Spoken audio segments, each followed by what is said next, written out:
नमस्कार, आप देख रहे हैं अपड़ू उत्तराखंड और मैं हूं नेहा आपके साथ। उत्तराखंड के मुख्यमंत्री पुष्कर सिंह धामी भ्रमण कार्यक्रम के तहत जनपद उधम सिंह नगर की खटीमा पहुंचे और विभिन्न कार्यक्रमों में प्रतिभाग किया। साथ ही उन्होंने खटीमा विधानसभा क्षेत्र के ग्राम बंडिया में आयोजित जन मिलन कार्यक्रम में शिरकत कर बीजेपी प्रत्याशी अजय भट्ट को रिकॉर्ड तोड़ मतों से जिताने हेतु जनता से अपील किया।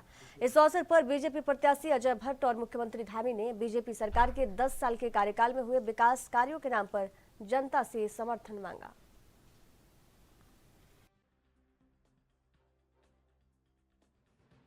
पांचों सीटें इस बार बड़े प्रचंड बहुमत से जीतेंगे और इस सीमांत क्षेत्र से भी एक रिकॉर्ड बनेगा। इस बार मोदी जी को प्रधानमंत्री बनाने के लिए हर एक व्यक्ति आज अपना योगदान देना चाहता है, अपना समर्थन देना चाहता है, अपना वोट देना चाहता है। तो यहाँ भी दिखाई दे रहा है, हजारों लोग आज सभाओं में भी आ रहे हैं, समर्थन भी दे रहे हैं। और जनपद उधम सिंह नगर के खटीमा लोहिया हेड स्वास्थ्य कॉलेज ऑफ नर्सिंग में उत्तराखंड मुख्यमंत्री धामी ने विधिवत फीता काटकर तथा ग्राउंड में समय क्रिकेट की बल्लेबाजी कर एनुअल स्पोर्ट्स का शुभारंभ किया, जहां भारी संख्या में जनप्रतिनिधि, गणमान्य व्यक्ति और विद्यालय के बच्चे मौजूद रहे। उन्होंने कहा कि जीवन में खेल प्रतिस्पर्धा का बहुत बड़ा महत्व है। खेलों की सहायता से हम बहुत सारी चीजों को सीखते हैं और जीवन में किसी भी क्षेत्र में आगे बढ़ते हैं। खेल जीवन की सौम्य और संतुलित बनाते हैं, जिससे जीवन की गति किसी प्रकार से कम ना हो। उन्होंने कहा कि खेलों से जहां हम शारीरिक रूप से मजबूत होते हैं, वहीं मानसिक रूप से भी शक्ति मिलती है और मानसिक शक्ति के लिए खेल प्रतिस्पर्धा बहुत जरूरी है।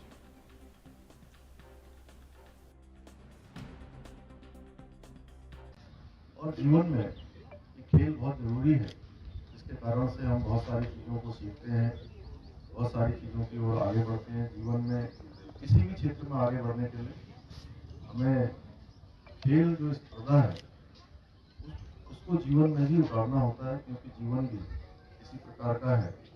कई बार हम पीछे होते हैं, कई बार आगे होते हैं, कई बार सामान्य स्थितियों में होते हैं। उन सभी स्थितियों में हमारा जीवन के साथ सामने बना रहे, संतुलन बना रहे और जीवन की जो गति है वो किसी प्रकार से कम न हो। जहाँ खेलों से हम शारीरिक रूप से मजबूत होते हैं, वहीं हमको मानसिक शक्ति भी मिलती है और मानसिक शक्ति के लिए जरूरी है कि हम खेल खेलें और ये हमको जीवन के हर क्षेत्र में मदद करते हैं, सहायता करते हैं। और जीवन में उत्साह ये बहुत जरूरी है। मैं हमेशा कहता हूँ कि उत्साह होगा तो ऊर्जा स्वतः ही आ जाएगी। तो इसलिए डॉक्टर साहब, आपने बहुत अच्छा ये आयोजन किया है। आप और आपकी पूरी टीम को मेरी बहुत बधाई। वैसे मैं कोई भी खिलाड़ियों के बीच में, नौजवान युवाओं के बीच में, विद्यार्थियों के बीच में मैं अत्यधिक व्यस्तता होने के बाद भी अगर मेरे सामने कोई अवसर होता है तो मेरा प्रयास रहता है कि मैं उस अवसर को अपने हाथ से न जाने दूं। मैं आपका धन्यवाद करता हूँ कि आप लोगों ने।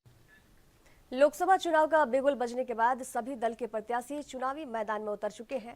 उत्तराखंड लोकसभा सीटों से हरिद्वार हॉट सीट मानी जा रही है। बीजेपी से त्रिवेंद्र सिंह रावत चुनावी मैदान में है, तो वहीं कांग्रेस से पूर्व मुख्यमंत्री हरीश रावत के पुत्र वीरेंद्र रावत चुनावी रण में उतरे हुए हैं। हरिद्वार जनपद में इन दोनों पार्टियों के बीच ही मुख्य मुकाबला माना जा रहा है। अल्पसंख्यक कांग्रेस के जिलाध्यक्ष मरगूब कुरैशी ने कहा कि जनपद लोकसभा सीट पर कांग्रेस मजबूत दावेदार है। मुस्लिम समाज के वोट कांग्रेस की झोली में जाएगी और हरिद्वार जनपद में कांग्रेस का ही परचम लहराएगा। वहीं कांग्रेस के पूर्व राज्य मंत्री आदित्य राणा ने कहा कि बीजेपी सरकार ने केवल जनता को ठगा है। बेरोजगारी बढ़ रही है, रोजगार के लिए युवा तरस रहे हैं। अमीर और अमीर हो गया और गरीब हो गया, लेकिन इस बार देश की जनता बदलाव चाहती है।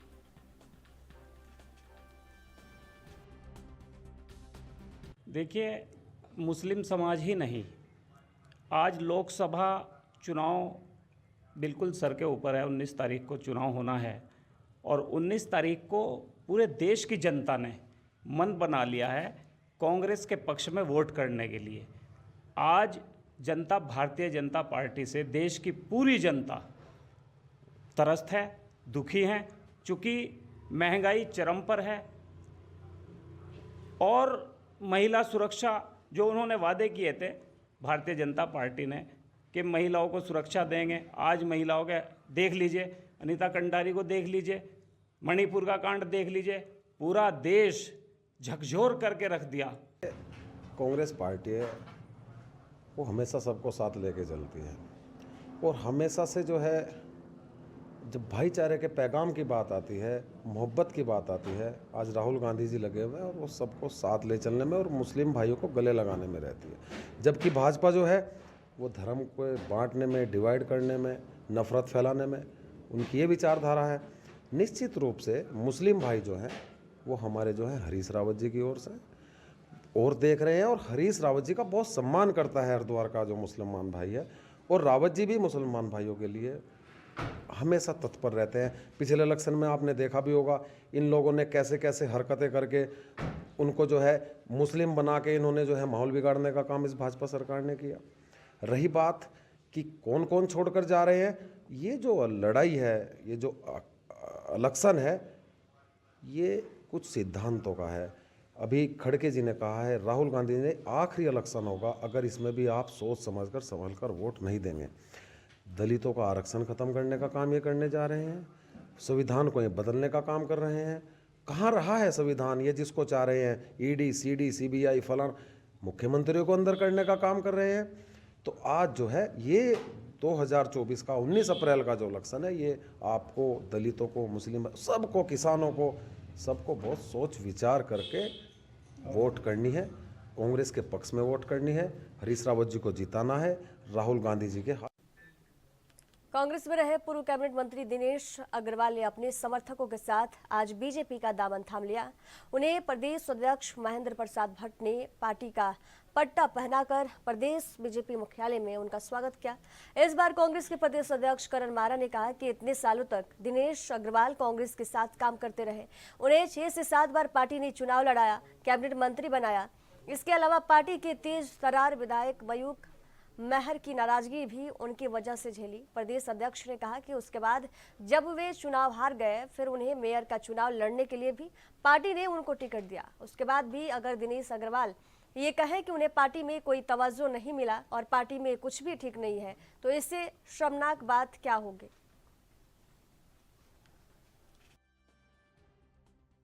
उनका कहना है कि कांग्रेस में नेतृत्व सही नहीं है, इस कारण मैंने पार्टी छोड़ी।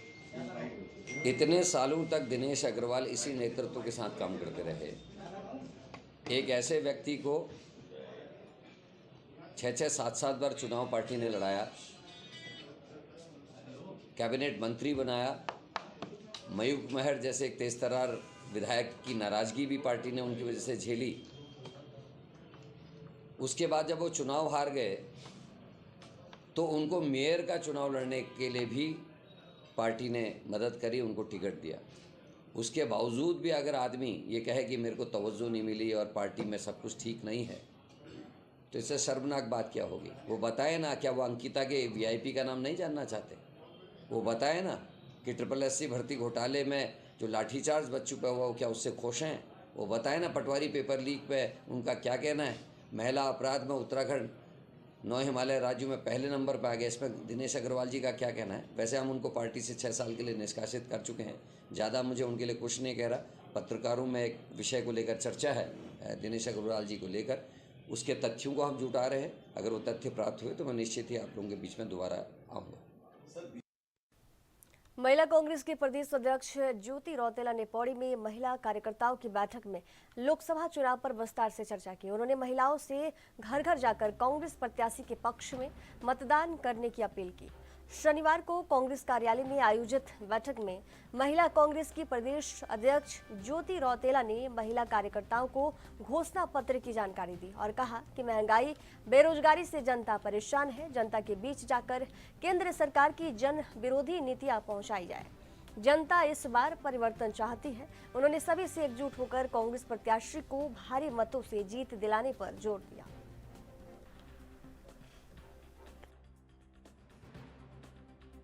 की बैठक थी हमारी, जो जिला अध्यक्ष नीलम रावत उनके नेतृत्व में हुई, और उसमें हम लोगों ने आज नगर पौड़ी में जो वार्ड हैं, वार्ड और जो ग्रामीण क्षेत्रों में जो टीमें जाएंगी उनका गठन करा और गांव-गांव जो प्रचार की धार अब तेज करनी है, क्योंकि चुनाव बहुत कम दिनों का रह गया है, उसके लिए टीमें गठित करी, महिला सम्मेलन करा और महिलाओं को जो 5 न्याय हमारे नेता राहुल गांधी जी और मल्लिकार्जुन खड़गे जी ने जो 5 नया हमारे मैनिफेस्टो में डाले हैं, लोगों के अधिकारों की बात करी है, उनके बारे में जानकारी दी और उनको गांव-गांव तक कैसे पहुंचाए उसके लिए हमने आज अपने संगठन की तैयारी करी। देखिए, हम लोगों की भी बूथ कमेटियां होती हैं, बूथ अध्यक्ष होते हैं, बूथ के सदस्य होते हैं और ये हर संगठन अपने अपने जो कार्यकर्ता है उनके द्वारा जो प्रचार प्रसार का काम करता है वो करता है। भाजपा पन्ना प्रमुख से कर रही है, हम अब बूथ संगठन से कर रहे हैं। लोकसभा चुनाव है, उसमें ली गई है प्रत्यक्ष में हमने ये बैठक ली है।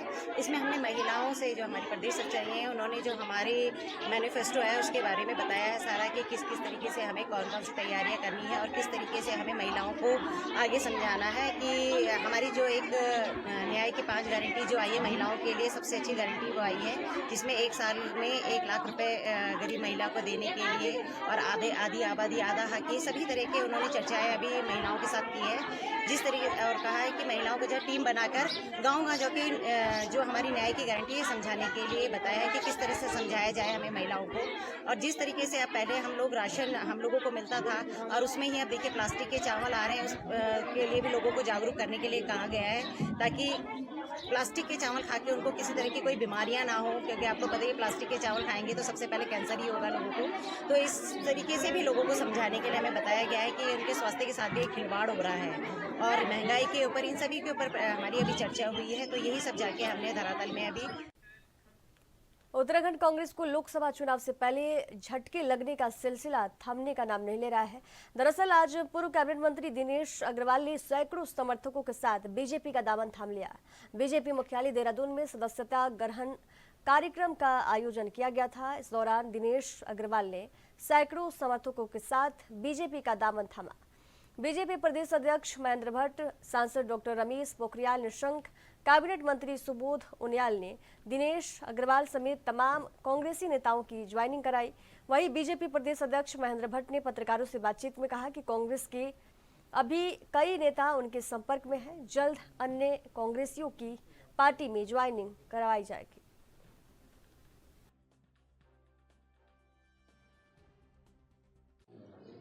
ये चुनाव जनता लड़ रही है और जनता का ही जन दबाव है अपने जनप्रतिनिधियों पे कि देश के विकास के लिए प्रधानमंत्री मोदी जी का जो मॉडल है और पुष्कर धामी जी ने जो राज्य के अंदर जो विकास के कार्य किए हैं, ये अपना में नजीर है।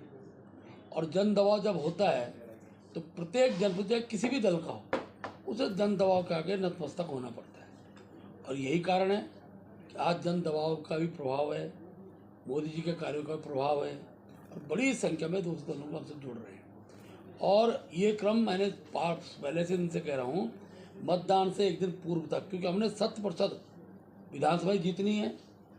हमको अगर मैं बड़ी बात ना कहूँ तो मेरी आत्मा ये कहती है कि उत्तराखंड के अंदर हम लोग प्रत्येक विधानसभा के अंदर 80 से 50% पोलिंग बूथ ये बीजेपी जीतेगी और कुछ बूथों पर हम 80 से 50% का मार्जिन हमको टोटल पोलिंग का होगा। तो एक बड़ा प्रभाव है, इस नाते मैं कह सकता हूँ हम लोग आ रहे हैं, उसका हम सबका स्वीकार भी कर रहे हैं और सबको काम भी दे रहे हैं। अच्छा, बीजेपी ने कांग्रेस के घोषणा पत्र को खोखला एवं निराशाजनक बताया और ये भी कहा कि ये घोषणा पत्र देश को पीछे ले जाने वाला है। बीजेपी ने कहा कि कांग्रेस की विश्वसनीयता शून्य है, लिहाजा उनकी खुद की गारंटी नहीं है और उनकी गारंटी पर जनता को भरोसा नहीं है। इस पर कांग्रेस के प्रदेश संगठन उपाध्यक्ष मथुरा दत्त जोशी ने कटाक्ष करते हुए कहा कि कांग्रेस ने इस बार अपने घोषणा पत्र में 5 न्याय की बात की है, जिसमें 5 न्याय में युवाओं को डिग्री मिलते ही 1 लाख का स्टाइपेंड उन्हें दिया जाएगा और 1 साल की अप्रेंटिस दी जाएगी। इसके अलावा गरीब महिलाओं को सालाना 1 लाख की सहायता दी जाएगी।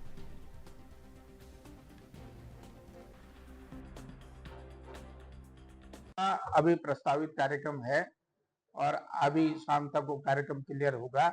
9 तारीख को अल्मोड़ा और हरिद्वार में उनकी जनसभा प्रस्तावित है।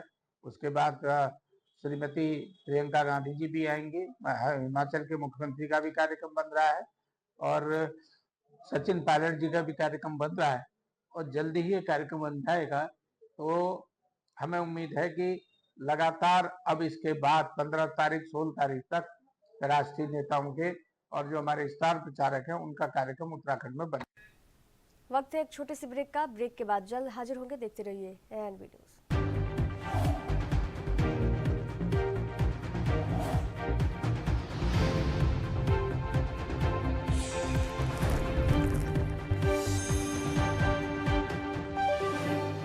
ब्रेक के बाद एक बार फिर से आप सभी का स्वागत है। कांग्रेस की राष्ट्रीय प्रवक्ता सुप्रिया श्रीनेत का बयान सामने आया है। उन्होंने कहा कि कांग्रेस ने अपने घोषणा पत्र में नारी न्याय, श्रमिक न्याय, किसान न्याय, युवा न्याय और महिला न्याय है। आज देश में बेरोजगारी है और इन्हीं सब विषयों पर चर्चा करने के लिए आज मैं यहाँ पहुंची हूँ।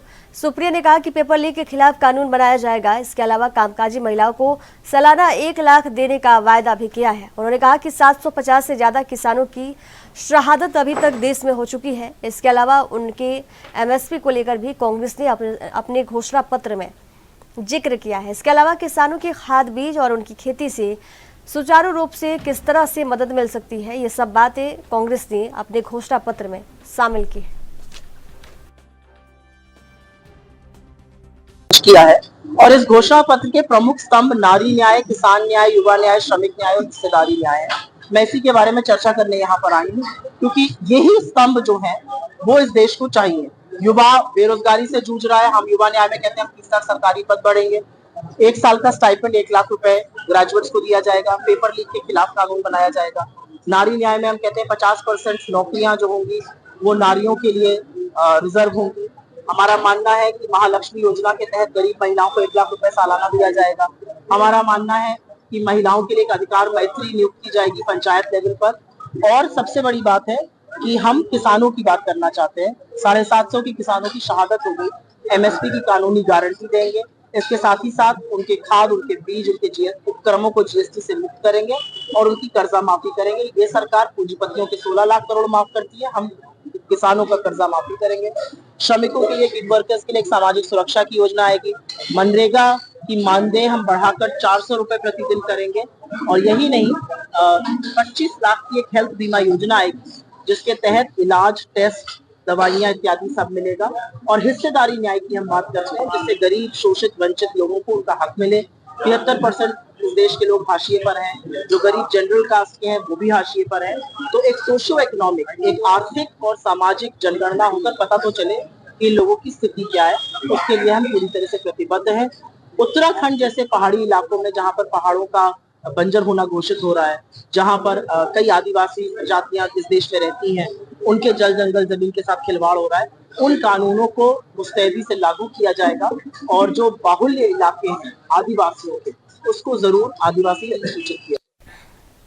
हरिचांद गुरुचांद मतुआ मिशन के संस्थापक हरिचांद्र ठाकुर के 213वें जन्मोत्सव पर चल रहे 3 दिवसीय मतुआ मेले में देश भर के विभिन्न प्रांतों के अलावा पड़ोसी राष्ट्र नेपाल और बांग्लादेश से भी हजारों श्रद्धालु पहुंच रहे हैं। इसी कड़ी में महाराष्ट्र के पूर्व राज्यपाल भगत सिंह कोश्यारी ने मंदिर पहुंचकर हरिचांद गुरुचांद मंदिर में माथा टेक कर आशीर्वाद प्राप्त किया। इस दौरान पूर्व राज्यपाल भगत सिंह कोश्यारी ने कहा कि हमारा देश विश्व में धर्म के मामले पर गुरु रहा है। उन्होंने कहा कि निश्चित तौर पर जिस तरीके से हरिचांद गुरुचांद मंदिर श्रद्धालुओं की संख्या दिन प्रतिदिन बढ़ती जा रही है, देश के प्रधानमंत्री जी देश के सभी धर्म के संस्कृति को आगे बढ़ा रहे हैं। इस स्थान को आगे बढ़ाने के लिए जो भी प्रयास होगी मेरी तरफ से वहां किया जाएगा।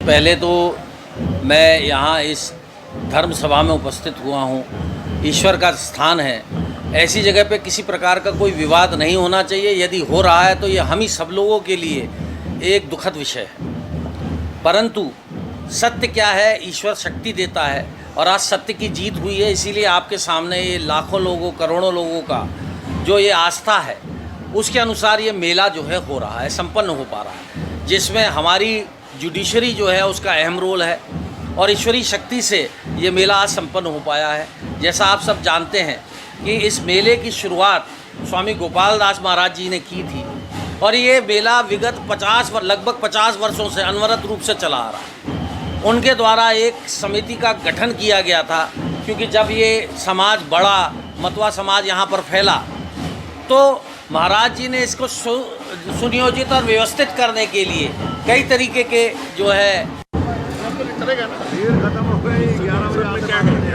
देखिए, ये हमारा भारत अनंत काल से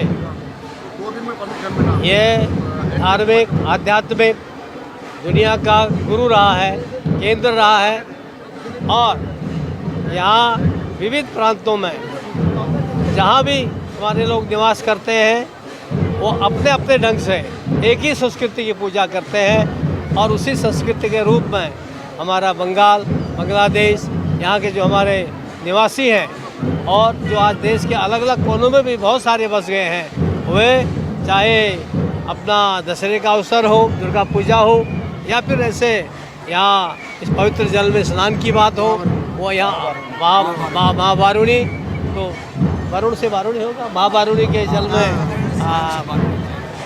स्नान करके आते हैं, और इतनी बड़ी संख्या में इस मेले में लोग आते हैं। मुझे लगता है कि ये भारत की उस प्राचीन परंपरा का, शाश्वत परंपरा का प्रतीक है, और निश्चित रूप से आज जब देश के प्रधानमंत्री भारतीय संस्कृति को आगे बढ़ा रहे हैं, उसके सांस्कृतिक केंद्रों का उत्थान कर रहे हैं, मुझे लग रहा है कि निश्चित रूप से भविष्य में ये स्थान और भी अधिक। मुनिकीरेती थाना पुलिस ने आस्था पथ पर चेकिंग अभियान चलाया। इस दौरान नशा करके आस्था पथ पर बैठे कथित बाबाओं को पुलिस ने भगाया। वहीं संदिग्ध रूप से बैठे लोगों की भी तलाशी लेकर उनके खिलाफ चालान काटने की कार्रवाई की गई। प्रेमी जोड़ों को भी दोबारा आस्था पथ की गरिमा को खराब नहीं करने की हिदायत देकर छोड़ दिया गया। इंस्पेक्टर रितेश शाह ने बताया कि आस्था पथ पर लगातार नशेड़ियों के जमा होने की शिकायत पर पुलिस ने चेकिंग अभियान चलाया, जिसमें थाने के वरिष्ठ उप निरीक्षक योगेश पांडे, चौकी प्रभारी प्रदीप रावत, राजेंद्र रावत, आशीष शर्मा शामिल रहे। सभी पुलिस अधिकारियों ने टीम के साथ मिलकर चेकिंग अभियान चलाया तो नशेड़ियों में हड़कंप मच गया। चेकिंग अभियान जानकी पुल, भरत घाट, ओंकारनंद घाट, शत्रुघ्न घाट, स्वामी नारायण घाट पर चलाया गया। इंस्पेक्टर ने बताया कि यह चेकिंग अभियान अचानक दिन ढलने के बाद कभी भी चलाया जा सकता है, जिससे कि आस्था पथ का माहौल खराब ना हो।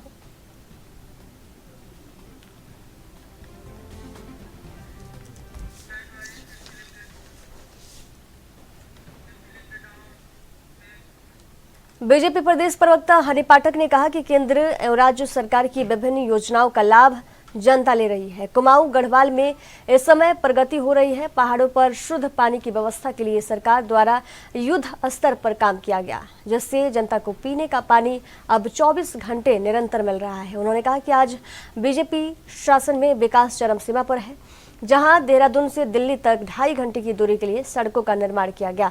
वहीं विभिन्न एक्सप्रेसवे भी बनाए गए हैं। उद्योग धंधों के लिए सरकार ने विभिन्न कार्य किए हैं। नैनीताल में सबसे बड़ा पार्किंग स्थल बनवाने का काम किया। काशीपुर क्षेत्र में आधुनिक पार्किंग की भी नींव रखी गई। काशीपुर धामपुर रेलवे लाइन का सर्वे कराया जा रहा है। यहाँ स्टेशन रोड स्थित बीजेपी चुनाव कार्यालय में आयोजित प्रेस वार्ता में पाठक ने कहा कि राज्य सरकार ने भ्रष्टाचार को समाप्त करने के लिए नकल विरोधी कानून को पास कर ये सिद्ध किया है कि नकल संबंधी कोई भी कार्य करने से पहले कोई 100 बार सोचेगा। अभी विकास की गंगा तो निरंतर धरातल पर एक धरा की तरह हमारे उत्तराखंड में बह रही है।